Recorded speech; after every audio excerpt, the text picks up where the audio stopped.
बच्चे भगवान का रूप होते हैं, लेकिन भगवान ही बच्चे बन जाएं तब क्या। नमस्कार दोस्तों, मैं हूं अनुज शर्मा। आज किस्सा सुनाता हूं आपको लड्डू गोपाल का। कहां से आए लड्डू गोपाल। ब्रिजभूमि में एक भक्त थे, कुंभन दास। कुंभन दास भगवान की आराधना करते थे, दिन रात उनमें खोए रहते थे। वो इतना प्यार करते थे कृष्ण से कि वो कभी भी अपनी जगह छोड़ के बाहर शहर में भी नहीं जाते थे, क्योंकि वो भगवान की सेवा करते थे, उन्हें भोग लगाते थे। उन्हें लगता था मैं दूर चला जाऊंगा तो कैसे होगा ये सब, मैं भगवान की सेवा नहीं कर पाऊंगा। तो अपने घर में ही रहते थे, आसपास जो काम वो करते थे वो काम करते थे। अब हुआ यूं कि एक दिन वृंदावन से न्योता आया। उन्हें बुलाया गया भगवत कथा के लिए कि भागवत कथा आपको करनी है। तो उन्होंने मना कर दिया कि नहीं, मैं अपने कृष्ण को छोड़ के नहीं जा सकता। तो दोस्तों ने समझाया, भक्तों ने समझाया कि वहां भी तो भक्ति की ही बात है, भगवान कृष्ण की ही तो बात है, तो आप चलिए साथ। उन्हें चिंता हो गई कि अब भगवान को भोग कौन लगाएगा। तो उनका बेटा था रघुनंदन। रघुनंदन को बुलाया, बोला बेटा मैं भगवान की सारी तैयारी करके जाऊंगा और सुबह तो उनको भोग लगा देना। अब सुबह वो उठे, भगवान की सारी तैयारी की, भगवान का भोजन बनाया और चले गए। रघुनंदन ने वो जो भगवान के भोजन की थाली थी भगवान के सामने रखी और भगवान को बोले कि कान्हा जी भोग लगाइए। अब रघुनंदन बच्चे थे, रघुनंदन को लगा कि भगवान वैसे ही भोजन करते होंगे जैसे हम सब करते हैं। तो इंतजार करने लगे कि भगवान भोग लगाएंगे, भगवान भोजन करेंगे। बहुत देर हो गई, काफी देर बैठे रहे। फिर प्यार से बोला भगवान जी भोग लगाइए, आज पापा गए हैं भागवत कथा करने, आज मैं ही हूं, भोग लगाइए। वो इतने प्यार से बोल रहे थे कि भगवान से रहा नहीं गया और भगवान प्रकट हो गए। क्योंकि घर किसी साधारण व्यक्ति का नहीं था, कुंभन दास का घर था। वहां श्री कृष्ण की आराधना 24 घंटे होती थी। उस घर में भक्ति का इतना भाव था, इतना प्रभाव था कि भगवान का आना तय था।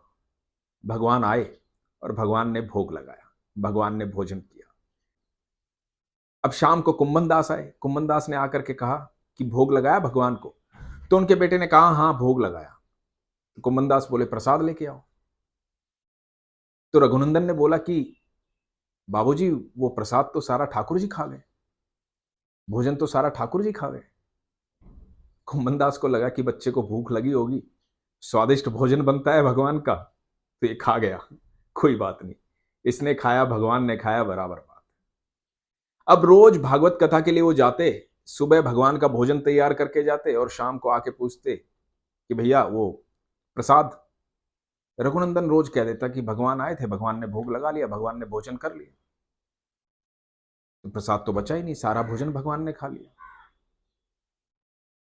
कुंभन दास को शक हुआ कि ऐसा कैसे हो सकता है, रोज एक ही बात कैसे कर सकता है ये, और कहीं ये झूठ तो नहीं बोल रहा। इतना सारा भोजन बनाता हूं, लड्डू बनाता हूं, पूरी बनाता हूं, खीर बनाता हूं, सब्जी बनाता हूं, इतना सारा भोजन बनाता हूं, ये सारा रोज खा जाता है। तो कुंभन दास ने अगले दिन क्या किया कि भगवान का भोजन बनाया और उसे कहा कि बेटा भोग लगा देना।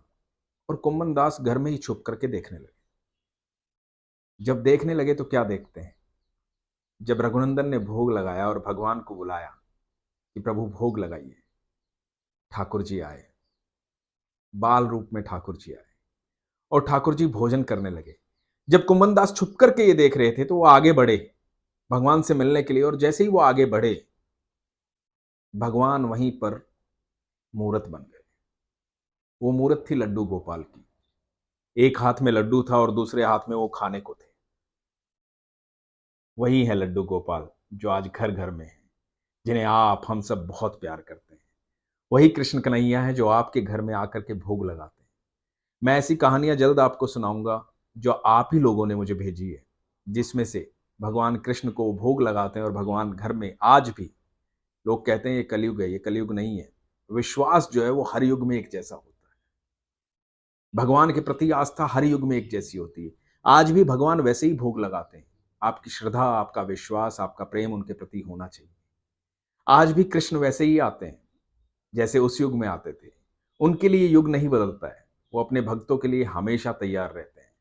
आप बस अपना विश्वास मजबूत रखिए, अपनी आस्था को बनाए रखिए और प्यार कीजिए अपने ईश्वर को, जितना प्यार करते हैं आप यकीन मानिएगा आपसे कहीं ज़्यादा प्यार वो आपको करते हैं। हर पिता अपने बच्चे का इंतज़ार करता है। हम सब उनके बच्चे हैं। वो भी हमारा इंतज़ार करते हैं कि कब मेरे बच्चे मेरे पास लौट कर आएँगे। जब भी आप उनके पास लौट कर जाएँगे, मतलब जब भी आप उनकी प्रार्थना करेंगे, जब भी उन पर विश्वास करेंगे, आप यकीन मानना, वो दौड़े चले आएँगे। हरे कृष्णा दोस्तों।